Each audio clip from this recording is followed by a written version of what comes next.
Bine v-am găsit și v-am regăsit! Astăzi vom vorbi despre 7 greșeli ale jucătorilor de Brawl Stars. Îmi pare rău că vă întrerup acum filmulețul, dar vreau să vă abonați, să dați subscribe, să activați clopoțelul și să vă abonați, pentru că mă va ajuta foarte mult. Aș dori să începem să spunem cele 7 greșeli care le-am descoperit tocmai acum că le fac cei care joacă Brawl Stars. Prima lucru care să nu vă gândiți să există este codul secret de la shop. Acel cod secret nu este pentru noi, mai degrabă a fost creat pentru cei care fac YouTube cu Brawl Stars. Adică cei care sunt YouTuberii Brawl Stars și pur și simplu ei se joacă și codul acela îi ajută pe ei, le dau gemuri și așa mai departe, dar nu e pentru noi, noi nu avem acel cod secret și pentru noi nu o să meargă chiar dacă l-avem. A doua mare greșeală făcută de cei care joacă Brawl Stars este să cumpere bănuți cu gemuri de pe shop. Cred că, după părerea mea, dacă ar fi ceva că dispare acea ofertă cu gemuri bănuți, nimeni nu o să accepte. E cea mai mare greșeală, adică, da, îți pierzi gemurile și nu e decât câteva bănuți. Și mai bine ții boxuri, mega boxuri, ca să zici ceva, îți pică și gemuri și bănuți mulți, poate chiar mai mulți bănuți decât ai luat cu gemuri. A treia greșeală făcută de cei care se joacă Brawl Stars este să înjure pe Brawl Stars. Dacă pentru cei care nu știu, Supercell a adăugat un lucru la acest nou update. Dacă înjuri de cel puțin înjurături foarte mari, de cel puțin 2 ori, poți să ții la revedere de la contul tău. Așa că n-ar fi bine, fiindcă doar stăteam, am cerere de prietenie doar pentru a înjura, dacă vă vine să credeți. Să le spun cât de slabi sunt. Ei bine, următoarea greșeală este să pierzi intenționat. Adică cum să pierzi pur și simplu mulți, să vă dau un exemplu, este că pierd la dau bani. Și asta e cea mai rea chestie posibilă care a fost făcută. Vreți să știți de ce? Fiindcă o să se supere cei care se joacă și nu! Cel mai bine e să pierzi pe solo și cu 10 pe mă trofee, deci e cel mai bine dacă vrei să scazi un trofeu. Nu știu că vor să scadă la mine, pentru că sunt, dar n-am văzut. Sau care pur și simplu da goluri intenționat în Brawl Ball. Următoarea chestie e să te dai bătut în meciuri. În meciurile de solo showdown. Chiar dacă ești la solo showdown și jucătorul care se joacă cu tine are o grămadă de power, nu e bine să dai bătut, adică nu știu, o singură greșeală și tu l-ai luat.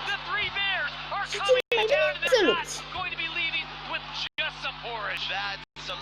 Următoarea, a 6-a, un al 5-lea lucru greșit al jucătorilor de Brawl Stars este, da, să se joace că nu au date mobile. Ei bine, dacă te joci la date mobile, șanse mari să pierzi, pentru că pur și simplu o să pierzi, o să la internet.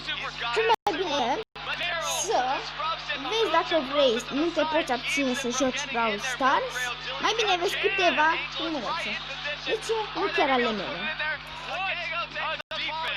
Vă uitați la filmulețele mele și aia e. Al 7-lea lucru este să joci cu brawleri nepotrivit. Adică să joci cu Bibi pe mape de solo showdown fără tufișuri sau boschet sau așa mai departe pereți. Fiindcă veți pierde. Cel mai bine după la mea este cu acolo o Piper, ceva. Păi cam asta a fost episodul de astăzi. Poate că s-a întrerupt puțin datele mobile și așa mai departe. Știu că am vorbit mai, nu prea. Da, m-am mai oprit, dar sunt puțin emoționat fiindcă sunt primele mele episoade.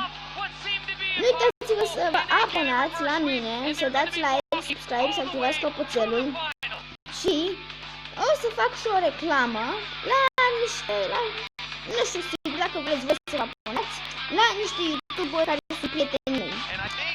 Nu sunt sigur încă dacă și-a făcut cont, dar știu că și-a făcut cont Alice Monie. Nu știu sigur dacă joacă Roblox, ceva gacha live, dacă nu mă înșel.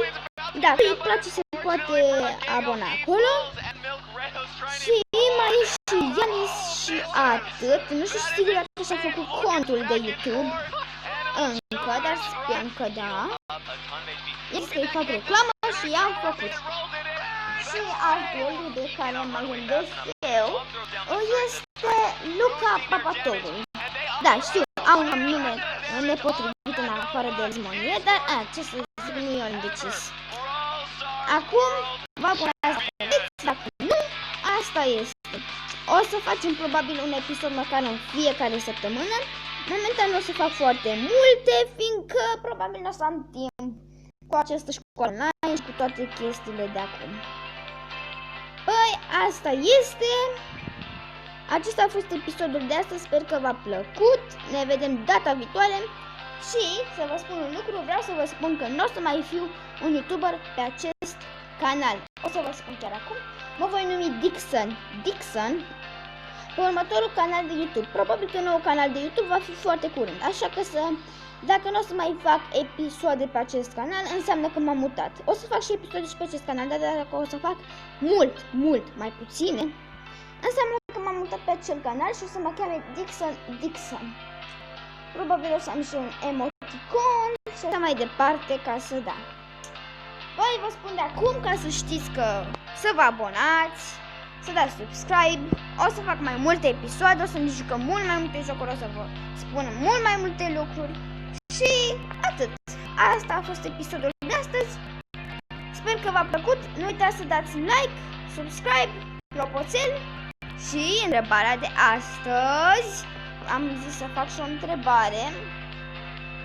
Este: ce greșeli ați mai văzut voi la cei care se joacă Brawl Stars? Scrieți acolo la comentarii ce credeți că au greșit. Păi, asta a fost episodul de astăzi. Mă găsiți aici tot pe acest cont. O să vă spun în ultimul filmuleț sau în ultimele 10 filmulețe pe care le fac încă o să-mi schimb contul și în alea o să-mi și fac contul probabil.